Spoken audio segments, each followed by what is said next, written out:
एक बार फिर से आप सबों का मेरे इस यूट्यूब चैनल में बहुत बहुत स्वागत है।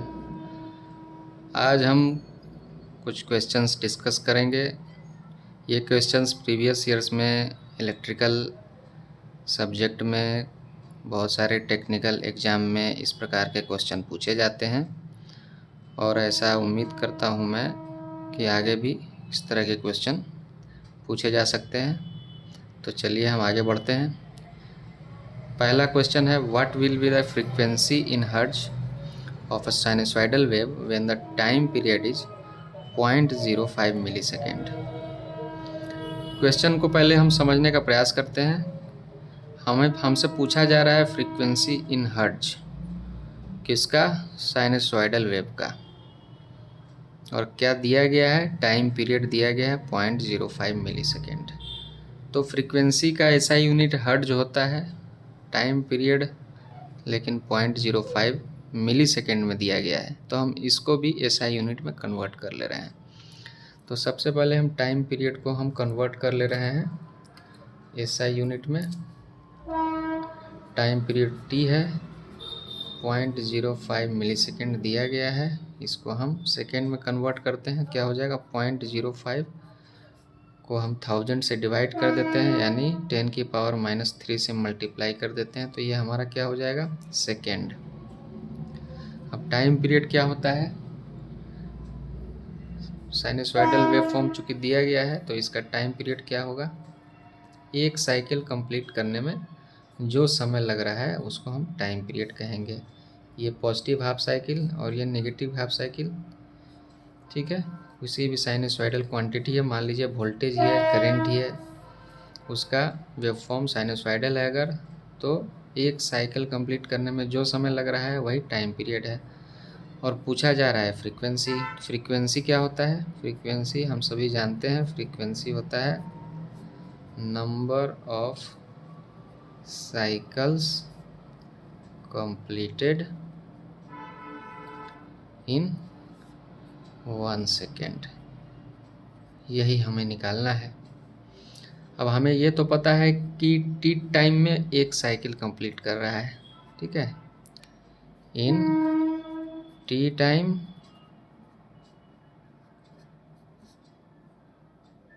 1 साइकिल कंप्लीटेड।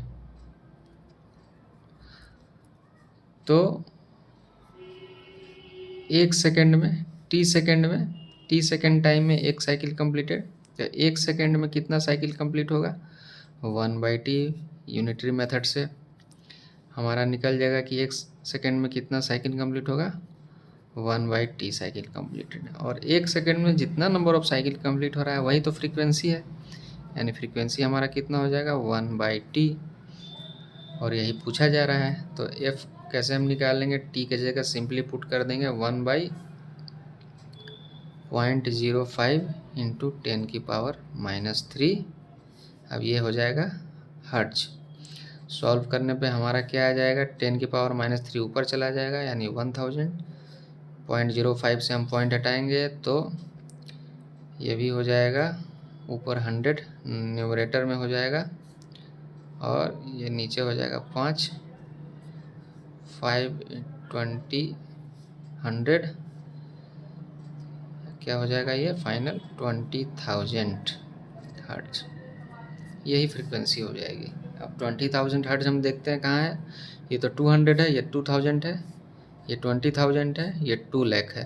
तो आंसर क्या हो जाएगा हमारा? सी, 20,000 हर्ट्ज। नेक्स्ट क्वेश्चन क्या है? In RL series circuit the power factor is. ठीक है, पावर फैक्टर इलेक्ट्रिकल सर्किट का बहुत कॉमन पैरामीटर है। पावर फैक्टर बेसिकली हम कॉस थीटा से डिनोट करते हैं। कॉस वेयर थीटा क्या है? Where theta is the angle between current and voltage.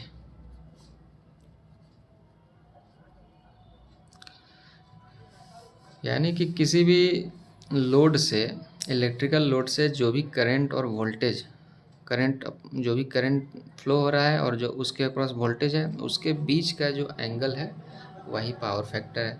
और प्योरली इंडक्टिव सर्किट के लिए हम चूँकि देख चुके हैं पावर फैक्टर क्या होता है।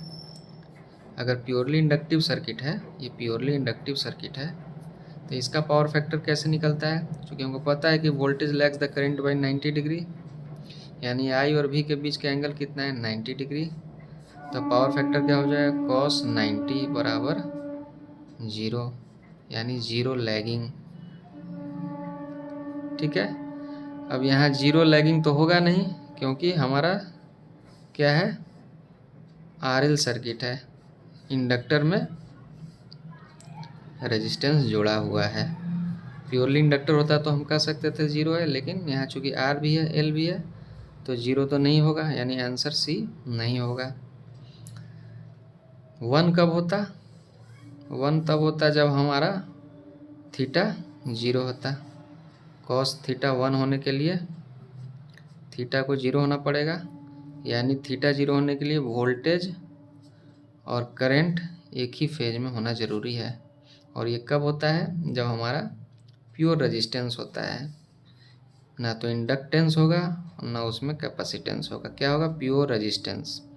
इसके अक्रॉस कोई भी करंट होगा और वोल्टेज अगर होगा तो उसका पावर फैक्टर 1 होगा। लेकिन हमारा सर्किट क्या है? आर और एल है, तो 1 भी नहीं होगा। या 1 को हम लोग यूनिटी पावर फैक्टर भी बोलते हैं, तो यूनिटी पावर फैक्टर संभव नहीं है। उसके बाद क्या बचता है हमारे पास? लैगिंग और लीडिंग, यही दो ऑप्शन बचता है। तो लैगिंग का मतलब हो गया कि किसी एंगल से वोल्टेज को करंट लैग करेगा, वो एंगल अब 90 नहीं है, वो एंगल क्या होगा? 90 से कम होगा। Theta will be less than 90। इस कंडीशन में हमारा लैग करेगा। और ये कब पॉसिबल है? जब हमारा आर और एल दोनों सीरीज में प्रेजेंट है। लीडिंग कब होगा? जब ये करंट हमारा वोल्टेज को लीड करेगा लेस देन 90 से, थीटा लेस देन 90 से। उस केस में ये इंडक्टर की जगह कैपेसिटर होना चाहिए। तो हमारा एक ही ऑप्शन यहाँ पर सही है, lagging. Option A is the right answer. हमेशा आरएल सीरीज सर्किट में पावर फैक्टर लैगिंग होगा। ठीक है, नेक्स्ट क्वेश्चन की तरफ हम बढ़ते हैं। In an inductor is supplied from sinusoidal source. The magnetic field in inductor changes from peak value to minimum value in 10 millisecond. The supply frequency is, यहाँ पूछा जा रहा है सप्लाई फ्रीक्वेंसी। अगेन जो है वेवफॉर्म साइनसॉइडल वोल्टेज सोर्स है और inductor ही है, यानी प्योर इंडक्टर की बात हो रही है यहाँ पे। यानी प्योर इंडक्टर में एक हम एसी वोल्टेज सोर्स लगा रहे हैं, suppose we A C, current flow कर गया आई ए सी, एल है। तो इसका जो साइनसॉइडल वेव फॉर्म जो वोल्टेज सोर्स है वो एक अल्टरनेटिंग करंट इससे फ्लो कराएगा। वो क्या कराएगा? मैग्नेटिक फील्ड में इंडक्टर को एनर्जी स्टोर कराएगा। अब हम कितना लास्ट वीडियो में हमने क्या देखा था कि एक इंडक्टर में, प्योर इंडक्टर में कितना एनर्जी स्टोर होता है? यहाँ से E equals to 1/2 L I square. अब ये एनर्जी जो है क्वेश्चन में बताया जा रहा है कि यही एनर्जी जो है अपने पीक वैल्यू से मिनिमम वैल्यू जाने में 10 मिलीसेकंड का समय लेती है। ठीक है, तो सप्लाई की फ्रीक्वेंसी क्या है? यानी सप्लाई की फ्रीक्वेंसी निकालने के लिए हमें क्या चाहिए? सप्लाई का टाइम पीरियड चाहिए।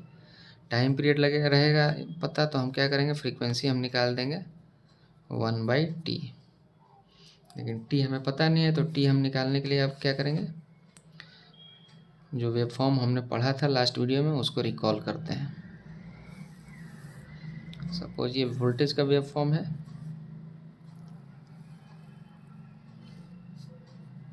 सप्लाई वोल्टेज का, इसका टाइम पीरियड t है मान लेते हैं। यही t हमको निकालना है इस वेव फॉर्म का। करंट का वेव फॉर्म क्या होता है?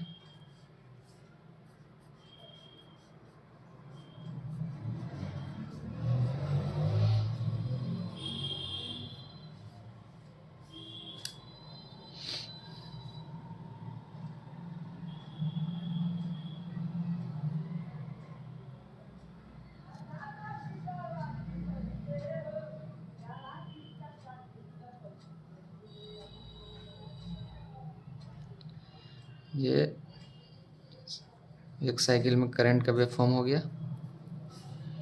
अब हाफ एल आई स्क्वायर का वेव फॉर्म कैसा होगा? आई स्क्वायर है तो करंट जो भी निगेटिव होगा सारा पॉजिटिव हो जाएगा, हम बता चुके हैं।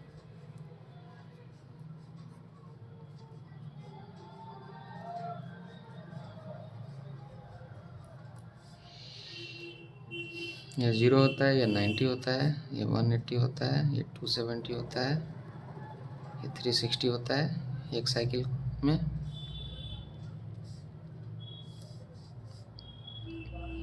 हमें एनर्जी का वेव फॉर्म कैसा मिलेगा? सारा पॉजिटिव एनर्जी आएगा, क्योंकि आई स्क्वायर है, जो भी आई का वैल्यू नेगेटिव है वो स्क्वायर करेंगे तो पॉजिटिव हो जाएगा। यानी वेव फॉर्म को कैसा मिलेगा? जहाँ 0 है वहाँ तो 0 मिलेगा, जहाँ मैक्सिमम है उसका दुगना हो जाएगा।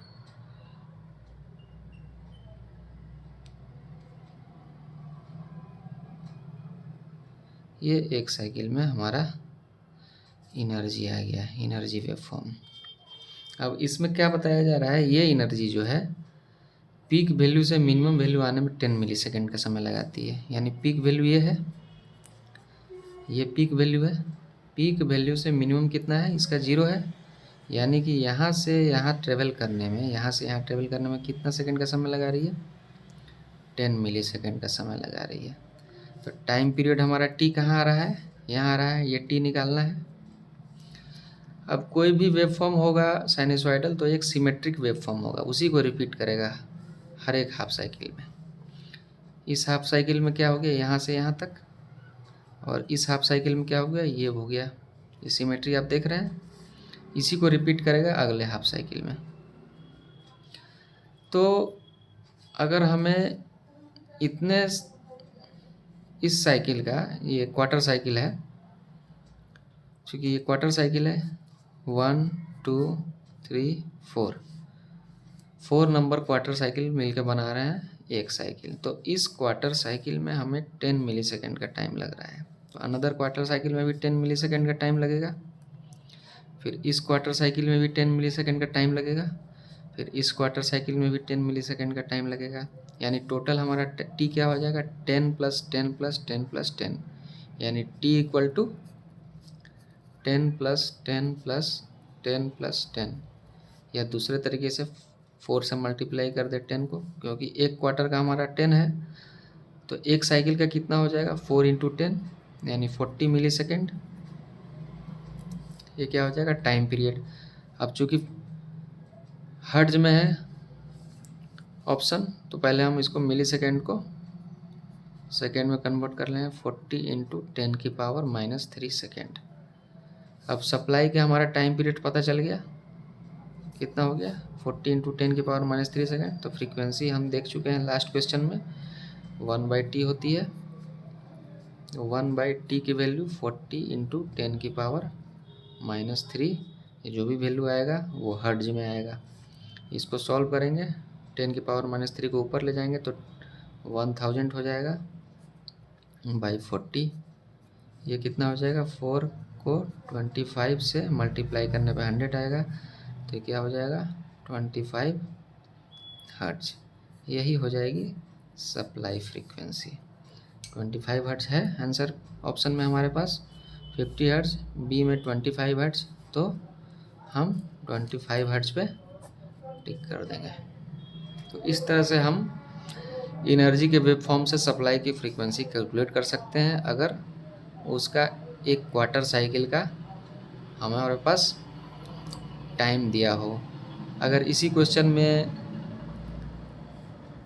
जो है अगर कहा जाता कि 0 से मैक्सिमम वैल्यू ट्रेवल करने में उसको 10 मिलीसेकंड लगता है, तो भी हम इसी मेथड से जाते हैं और आंसर हमारा 25 हर्ट्ज ही हो जाता है। ठीक है, तो ये 3 क्वेश्चन हमने आज डिस्कस किए जो प्रीवियस एग्जाम में इलेक्ट्रिकल में पूछे गए थे।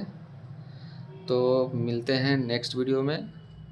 आप सब इसी तरह से मेरे चैनल को से जुड़े रहिए और इलेक्ट्रिकल से रिलेटेड जो भी, हाँ, मैं आपको गाइड कर सकता हूँ जितना संभव होगा मैं आपको गाइड करता रहूँगा। तब तक के लिए नमस्कार।